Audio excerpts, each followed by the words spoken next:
Hello नमस्कार। स्वागत है आपका एक बार फिर से विद्याजॉन चैनल पर। और पिछली कुछ दिनों से हिंदी की क्लास नहीं हुई है, तो उसके लिए थोड़ा सा बिजी थे। तो आज देखिएगा आपके हिंदी की क्लास है। और पिछली क्लास में अपन ने बात की थी विलोम शब्दों की, और उसमें अपन ने बात की थी कि उपसर्ग लगाकर किस प्रकार अपने विलोम शब्द बना सकते हैं। आज बात करेंगे जो उपसर्ग अपन ने लगाए थे उनको किस प्रकार अपन बदल सकते हैं और बदल कर विलोम शब्द बना सकते हैं, तो उनकी चर्चा करेंगे आज। तो जैसा कि आपकी स्क्रीन पर दिखाई दे रहा है, पहली स्लाइड में आपके सामने है उपसर्ग बदलने से किस प्रकार विलोम शब्द बनते हैं। ठीक है, तो शुरू करते हैं आज की क्लास। सभी साथी फिर एक बार जुड़ जाइएगा फटाफट से और लास्ट तक जुड़े रहिएगा ताकि आपको सब कुछ समझ में आ जाए। तो यहां पर देखिएगा, पहला है स उपसर्ग। स उपसर्ग लगाया तो क्या बना, जीव के साथ स उपसर्ग बनाया तो स उपसर्ग लगाने से सजीव बना, जीव के साथ स उपसर्ग जोड़ने से सजीव बन गया। इसी प्रकार आपके अगर इसके स की जगह अपन क्या यूज कर लें, निर यूज कर लें, तो आपके सजीव का विलोम शब्द क्या बन जाएगा, निर्जीव बन जाएगा। आई बात समझ में। इसी प्रकार देखिएगा दूसरा शब्द है सदोष। दोष के साथ क्या जोड़ दिया, स जोड़ दिया, तो आपके बन गया सदोष, यानी कि दोष सहित। अब स के स्थान पर अगर परिवर्तित कर दिया जाए, उपसर्ग बदल दिया जाए और निर का उपयोग कर लिया जाए, तो सदोष को विलोम बन जाएगा निर्दोष, यानी कि दोष रहित। आ रही बात समझ में। इसी प्रकार है सार्थक, और इसके साथ स के स्थान पर आपके उपसर्ग बदलकर निर कर दिया जाए तो ये सार्थक का क्या हो जाएगा, निरर्थक हो जाएगा। सार्थक का मतलब अर्थ सहित, निरर्थक मतलब अर्थ जिसका कोई अर्थ नहीं हो, या अर्थ रहित भी आप कह सकते हैं। अब इसी प्रकार यदि स के स्थान पर अपन क्या लगा दें, वी लगा दें। दूसरा पॉइंट आपको दिख रहा होगा, स के स्थान पर वी लगा दें। जैसे यहां पर है सधवा, और स के स्थान पर वी लगा दिया तो आपके क्या बन जाएगा, विधवा बन जाएगा। सधवा का विलोम शब्द क्या बन जाएगा, विधवा बन जाएगा। इसी प्रकार आपके सामने है तीसरा, सु के स्थान पर कु लगाने पर। सु के स्थान पर क्या लगा दिया जाए, कु। जैसे है सुपात्र, आपके सामने सुपात्र है।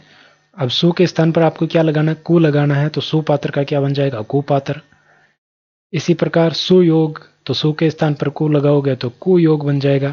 ये विलोम शब्द बन रहे हैं। ठीक, सुयोग का विलोम शब्द क्या हो गया, कुयोग। इसी प्रकार सुरीति का क्या हो जाएगा, कुरीति हो जाएगा। ठीक, आ रही बात समझ में। इसी प्रकार आपके सामने चौथा पॉइंट है, सत के स्थान पर दुर लगाना है।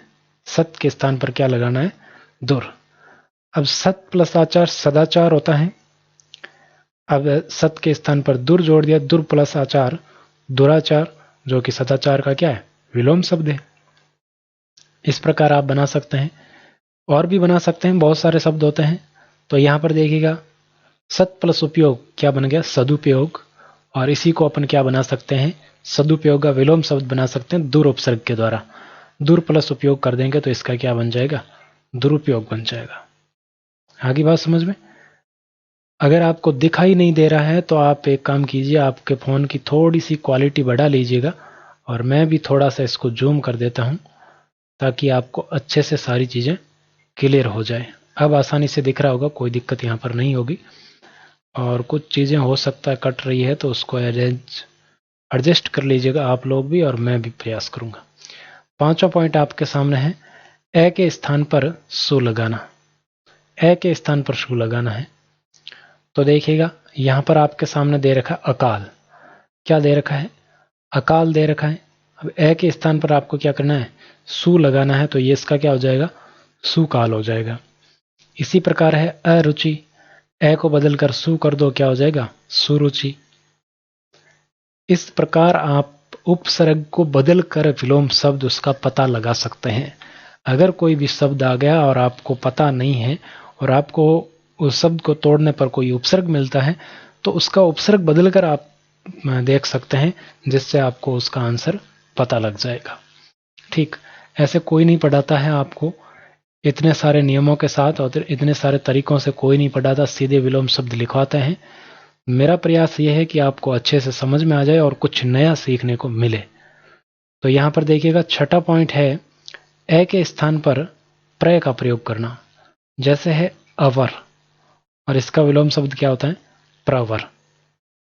तो एक बार अगर आप पढ़ लोगे तो भी आपको बहुत सारी चीज़ें इससे क्या हो जाएगी, याद हो जाएगी। और एक अगर 2 बार 3 बार आप अभ्यास कर लेंगे तो बहुत ही अच्छी बात है, सारी चीज़ें आपको याद हो जाएगी। 7वां पॉइंट है सु के स्थान पर दुर का प्रयोग करना। जैसे यहाँ पर है सुबोध, तो इसका क्या बन जाएगा? दुर्बोध बन जाएगा। सु के स्थान पर क्या लगा दिया? दुर लगा दिया। इसी प्रकार पूर्व के स्थान पर लगा दीजिए। पूर्ववर्ती है जिसका क्या होता है? पूर्ववर्ती यानी कि पहले का, और परवर्ती मतलब बाद का। इसी प्रकार सम के स्थान पर वी लगा दीजिएगा।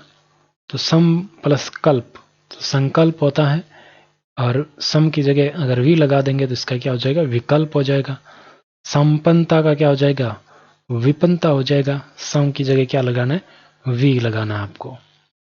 10वां पॉइंट आपके सामने है, देखिएगा अनु के स्थान पर वी लगाओ। तो अनुराग है, तो अनुराग का विलोम शब्द आपको याद नहीं है, तो अनु के जगह वी लगा दीजिए। अब आप देखेंगे कि मैं क्या पता वी लगाना है, तो आपको वैसे ऑप्शन मिलते हैं परीक्षा में, तो उसके अकॉर्डिंग भी आप पता लगा सकते हैं। तो अनुराग का क्या हो जाएगा? विराग हो जाएगा। और आपसे जो शब्द पूछे जाते हैं उपसर्ग प्रत्यय में कि इसमें उपसर्ग कौन सा है, प्रत्यय कौन सा है, उसमें भी ये टॉपिक आपके बहुत ही काम आने वाला है। आपको इससे प्रैक्टिस हो जाएगी और याद रहने लग जाएगा कि इसमें ये उपसर्ग है, ये शब्द है। तो यहाँ पर देखिएगा अनुराग का विराग हो गया। इसी प्रकार है ए के स्थान पर यदि श लगाते हैं तो अनाथ का क्या हो जाएगा? सनाथ हो जाएगा। आ के स्थान पर प्र लगाते हैं तो आदान का क्या हो जाएगा? प्रदान। उत के स्थान पर अप लगाते हैं, जैसे उत्कर्ष का विलोम शब्द क्या होता है? अपकर्ष होता है। और उप के स्थान पर लगाने पर क्या हो जाएगा? उपसर्ग का क्या हो जाएगा? परसर्ग। ठीक है, उपसर्ग का क्या हो जाएगा? परसर्ग। परसर्ग क्या होता है? कमेंट करके जरूर बताइएगा। उपसर्ग तो जो शब्द के पहले लगते हैं उपसर्ग है। तो आपको बताना है कि शब्द प्रसर्ग क्या होता है। वी के स्थान पर परा, जैसे विभव है तो विभव का विलोम शब्द बनाना है। अब ऑप्शन के अकॉर्डिंग देखेंगे तो आपको याद आ जाएगा कि हाँ पराभव पड़ा तो था कहीं, तो वी के स्थान पर चेंज कर सकते हैं अपन और इसको क्या बना देंगे? पराभव। विजय का क्या हो जाएगा? पराजय। तो ये 15 नियम मैंने आपको बताए उपसर्ग परिवर्तन वाले। अभी यहाँ तक आपको समझ में आ गया होगा। अब आगे बढ़ते हैं। तो देखो 16वां नियम आपके सामने है, दिख रहा होगा आपको, वैसे कोई दिक्कत नहीं होगी अब तो। 16वें नियम में क्या है? स्व के स्थान पर आपको क्या लगाना? पर लगाना है। जैसे स्वार्थ है तो स्वार्थ के स्थान पर, यानी कि स्वार्थ में स्व प्लस अर्थ है, स्व की जगह क्या लगा दो? पर, तो क्या हो जाएगा? परारथ। स्वतंत्र का बना दिया इसने परतंत्र, पर उपसर्ग के द्वारा। स के स्थान पर दुर, तो ये सबल का क्या हो जाएगा? दुर्बल। स के स्थान पर कै लगाने से सपूत का कपूत। जैसे अपन ने सु के स्थान पर कु की बात की थी, इसी प्रकार है स के स्थान पर कै लगाना। अगला नियम है 19वां नियम, अनु के स्थान पर प्रति लगाना। अनुकूल का क्या हो जाएगा? प्रतिकूल। देखिएगा एक याद करने का एक तरीका होता है। आप क्या याद करते हैं? नियम याद करते हैं, जो कि बहुत गलत है। नियम कभी भी रटना नहीं है आपको, ना ही याद करना है। एग्जाम्पल आप रट सकते हो अगर रट सको तो, मैं तो कहता हूं वो भी मत रटो, उनको समझने का प्रयास करो। अगर चीजें समझ में आ रही ना कि अनुकूल का प्रतिकूल कैसे हुआ, प्रतिकूल ही क्यों हुआ, तो अनुकूल मतलब हमारे अनुकूल, जो हमारे अनुसार है, हमारे लिए अच्छी परिस्थितियां हैं। जैसे अनुकूल परिस्थिति की बात करें तो हमारे जिस परिस्थिति में अपन रह सकते हैं आसानी के साथ, हमें कोई तकलीफ नहीं है, तो वो हमारे अनुकूल है। और जो हमारे को तकलीफ होती है जिन परिस्थितियों में, वो है हमारे प्रतिकूल परिस्थितियां। जैसे अभी कोरोना की परिस्थिति है तो ये हमारे क्या है? प्रतिकूल परिस्थिति है। तो अनुकूल का प्रतिकूल ही बनेगा। आपको इस प्रकार समझ में आ जाएगा। ठीक, इस प्रकार आप रिलेट करके इसको पढ़ सकते हैं। अगला है आपके अनुलोम का प्रतिलोम।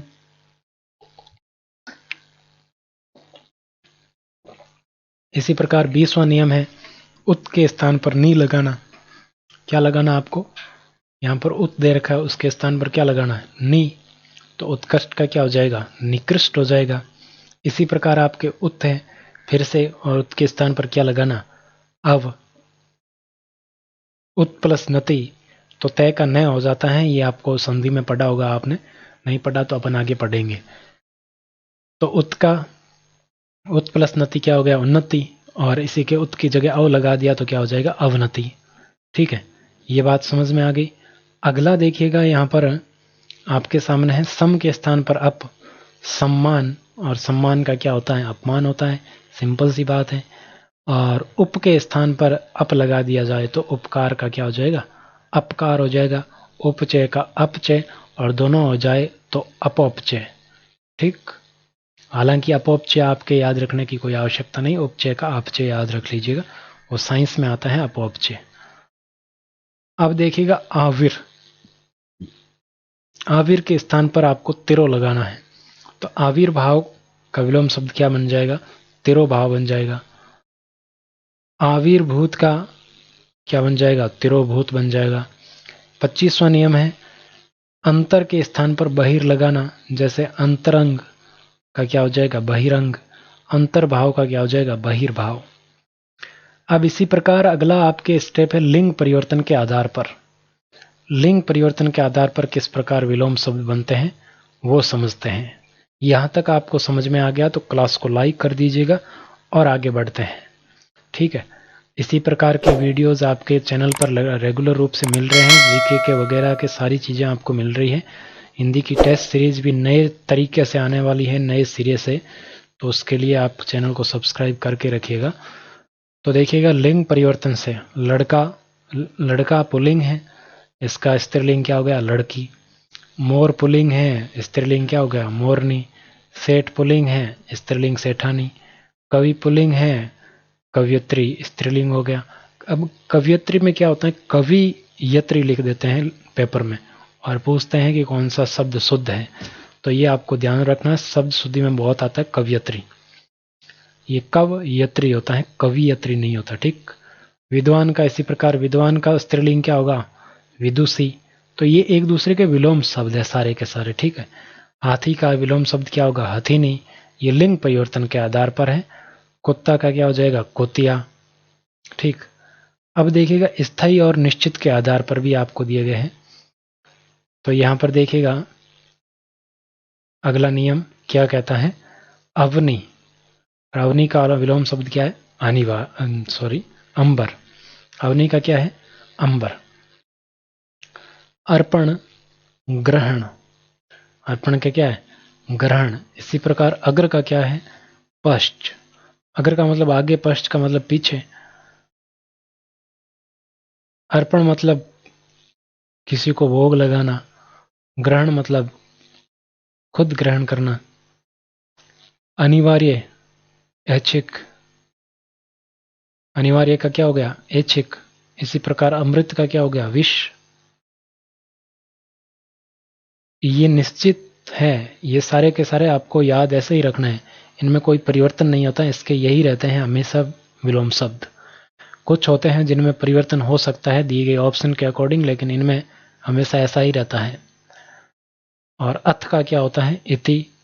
इति अपन लास्ट में लिखते हैं ना किसी, जो अपन क्या लिखते हैं गणित में, आप लिखते होंगे इति सिधम, तो उसका मतलब यही इति है। ठीक, अधम का क्या हो जाएगा? उत्तम। अर्वाचीन का प्राचीन। आय का क्या हो जाएगा? व्यय। आरंभ का अंत। कृपण का उदार। उत्थान का क्या हो जाएगा? पतन। अब देखिए उत्थान मतलब ग्रो, ग्रो करना किसी चीज का, बढ़ना। और पतन मतलब नष्ट हो जाना, नीचे जाना, गर्त में जाना। उग्र का क्या हो जाएगा? सौम्य। उत्तर का दक्षिण। खल का क्या हो जाएगा? सज्जन। गुरु का लघु। अब देखिएगा गुरु का लघु, गुरु का मतलब क्या होता है? बड़ा होता है। ठीक है, तो इसीलिए आपके गुरु का यहां पर क्या हुआ है? लघु हुआ है। ग्राह्य, त्याज्य। त्याज्य मतलब जो त्याग करने योग्य हो। ग्राह्य मतलब ग्रहण करने, अपनाने योग्य हो। ठीक है, गृहस्थ का मतलब आप समझते ही हैं, सन्यासी। तामसिक, सात्विक। तीव्र, मंथर, जो धीरे धीरे होता है वो मंथर है। तीव्र आप समझते ही हैं। ऐसे शब्द जिनका अर्थ हो सकता है आपको पता नहीं है, तो मैं पहले ही आपको बता देता हूँ, ठीक। दिन का क्या होता है? रात। दीर्घ का ऋष्व। दीर्घ का क्या होता है? ऋष्व। आप पढ़ते हैं ना ऋष्व, स्वर वगैरह वो चीजें पढ़ते हैं आप, ऋष्व व्यंजन, तो वो उसमें आपने पढ़ा होगा वर्ण विचार में, ठीक है। निंदा का क्या हो जाएगा? स्तुति। निंदे का क्या हो जाएगा? वंदे। और बद्ध का क्या होगा? मुक्त। मिथ्या का मतलब झूठ, सत्य, यथार्थ, आदर्श, योगी, भोगी। राजा का क्या हो जाएगा? रंक। राजा का रानी नहीं होता है, ये ध्यान रखना, राजा का रंक होता है, ठीक है ना। ये बहुत ज्यादा कंफ्यूज करता है, राजा का रंक होता है। लाभ का हानि, शौक का हर्ष, सात्विक का तामसिक, ये पहले ही आ चुका है। इसी प्रकार आपके सामने नैसर्गिक का कृत्रिम, अग्र का पश्च आ चुका है पहले भी, अगला पिछला। नैसर्गिक का मतलब होता है जो प्राकृतिक रूप से प्राप्त होते हैं, वो नैसर्गिक होते हैं। प्राकृतिक होता है तो अभी कोई दिक्कत नहीं है। अघोष, सघोष, या पूर्ण विचार में पढ़ते हैं। अतिवृष्टि, अल्पवृष्टि, अथ, इति, ये तो आ चुका है। अधम, उत्तम आ चुका है। अधिक, न्यून, अनुज, अग्रज। अनु मतलब पीछे चलने वाला, अनुजय है तो जय का मतलब जन्म, यानी बाद में जन्म लेने वाला, यानी कि छोटा हो जाएगा। अग्रज मतलब पहले, आगे जन्म लेने वाला, पहले जन्म लेने वाला जो बड़ा हो जाएगा। अपना, पराया, अपराधी, निरपराध, अभ्यंतर, बाह्य, अर्थ, अनर्थ, अभिज्ञ।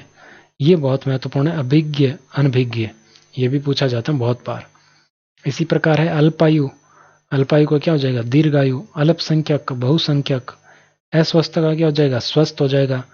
आकाश का पाताल, आजादी का गुलामी, आदर का निरादर। बहुत आसान आसान है, वैसे आपने सब पढ़ रखे होंगे। आधार, निराधार, आंतरिक, बाह्य, आय व्यय आ चुका है पहले, आरंभ अंत आ चुका है। आर्द्र, शुष्क, आशा, निराशा। तो ये सारी चीजें थी आज के लिए। आज के लिए इतना ही, बाकी की बातें करेंगे अगली क्लास में। आज की क्लास आपको कैसी लगी कमेंट करके ज़रूर बताइएगा। क्या सजेशन है, क्या कमेंट है, आप बता सकते हैं कमेंट करके। और बाकी महत्वपूर्ण क्लासों के लिए आप चैनल को सब्सक्राइब कर लीजिएगा। आगे आपको बहुत ही महत्वपूर्ण चीज़ें प्राप्त होगी, जैसे टेस्ट सीरीज है, ऑनलाइन परीक्षा की तर्ज पर अपन ने भी यहाँ पर शुरुआत की है, तो वो भी आपको बहुत जल्द मिल जाएगी। बाकी की बातें करते हैं अगली क्लास में। आज के लिए इतना ही। जुड़ने के लिए आप सभी का बहुत बहुत धन्यवाद। आपका दिन मंगलमय हो। Thank you so much. आगामी प्रतियोगी परीक्षाओं जिसकी भी आप तैयारी कर रहे हैं उसमें आपका सिलेक्शन हो, ऐसी मेरी शुभकामनाएं हैं। Thank you so much. Good bye.